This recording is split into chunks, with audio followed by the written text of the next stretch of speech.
Singapore's Prime Minister Lawrence Wong met Russian President Vladimir Putin on Thursday on the sidelines of the Russia-ASEAN summit in Kazan.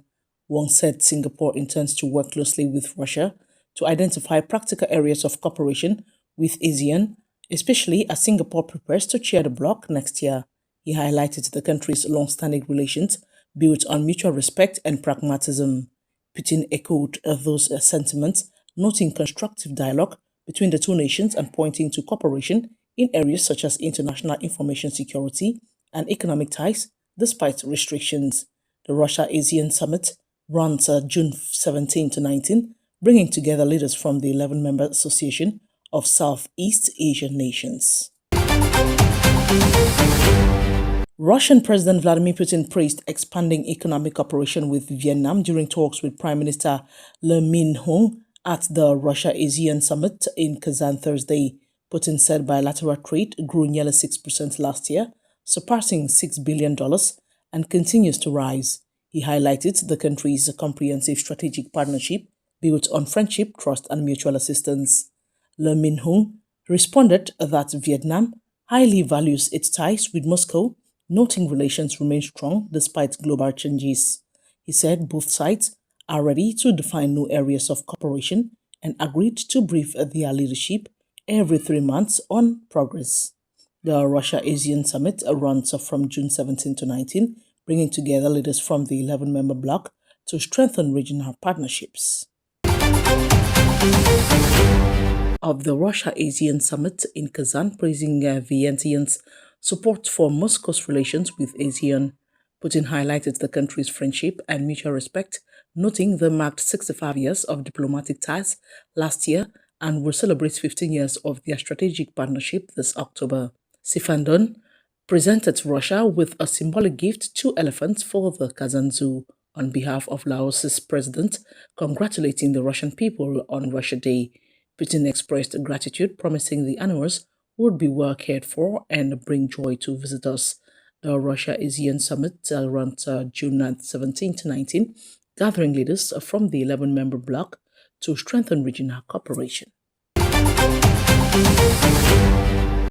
Thailand's Prime Minister Anutin Chan Virakul has called for stronger economic cooperation with Russia, saying current trade levels of $1.5 billion a year do not reflect the true potential of their partnership.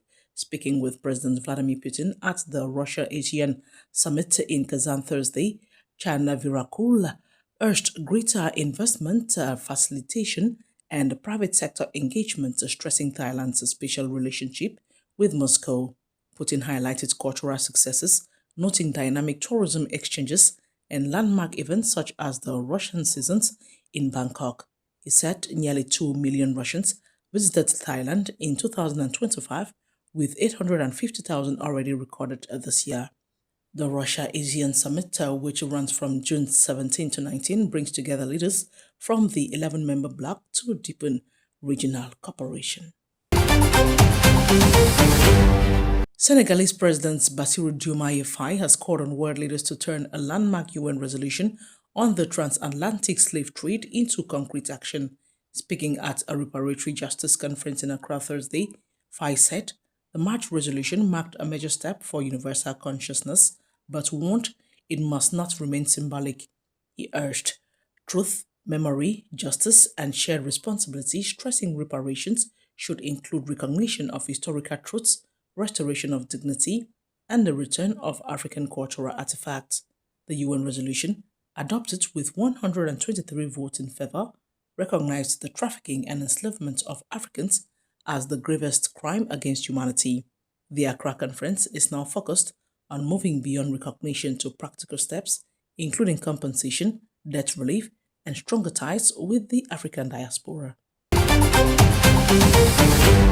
French President Emmanuel Macron has pledged France's full support for African efforts to advance reparatory justice for slavery. Speaking virtually at a high-level conference in Accra Thursday, Macron said France backs Ghana's call to establish historical truth, stressing that slavery's history must be taught, remembered, and its consequences fully understood.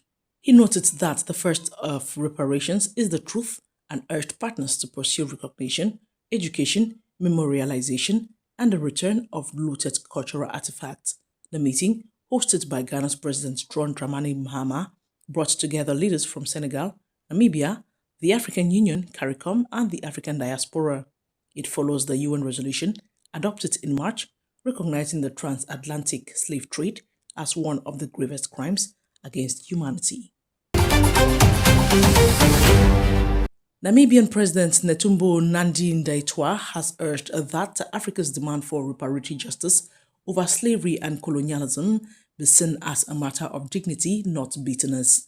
Speaking at a high-level conference in Accra Thursday, she said the effects of slavery and colonialism still shape life today through inequality and lost opportunities. Nandi-Ndaitwah stressed Africa is not asking others to carry its pain, but to hear and respect it, adding that many families are still searching for ancestors taken from their homelands. The Accra meeting follows the UN resolution adopted in March declaring the trafficking and enslavement of Africans the gravest crime against humanity. Delegates are now discussing practical steps, including compensation, debt relief, and the return of cultural artifacts. Ghana's President John Dramani Mahama has called on the world to move from recognition to implementation in the push for slavery reparations. Speaking at a landmark conference in Accra Thursday, Mahama said momentum from the UN resolution on the transatlantic slave trade must be sustained, announcing the creation of 3 global panels to drive the next phase of reparatory justice. The March resolution, led by Ghana and backed by the African Union, declared slavery the gravest crime against humanity. It was supported by 123 nations, including all of Africa and BRICS allies, but opposed by the US, Israel, and Argentina, with 52 abstentions, notably the UK and all EU states. Tehran residents are weighing the impact of the new US-Iran Memorandum of Understanding signed Wednesday. Some welcomed the deal, saying it could see economic pressure and allow Iran to focus on rebuilding. Local voices praised the agreement for preventing war and reopening trade routes, while others expressed skepticism about Washington's long-term intentions.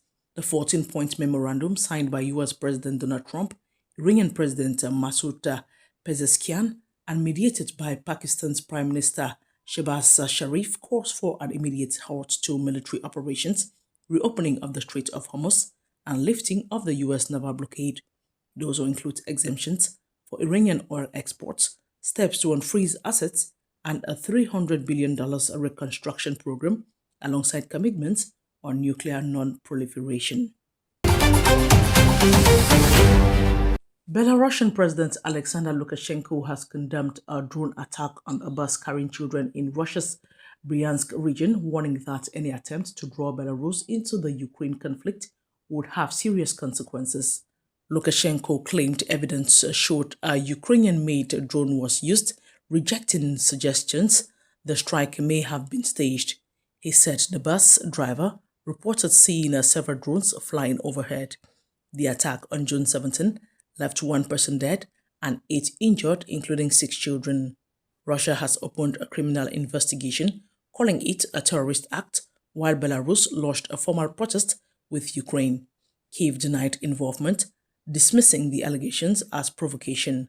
Lukashenko thanked Russia for medical assistance, while insisting Belarusian doctors would provide full care to the victims.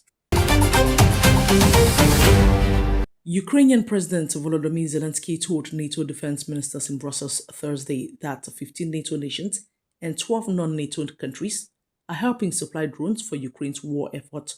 He urged allies to speed up coordination to meet battlefield needs. Zelensky also accused Russia of striking the historic Kiev-Pechsk-Lavra, though Moscow has indicated that the damage was caused by a misfired US-made Patriot missile from Ukraine.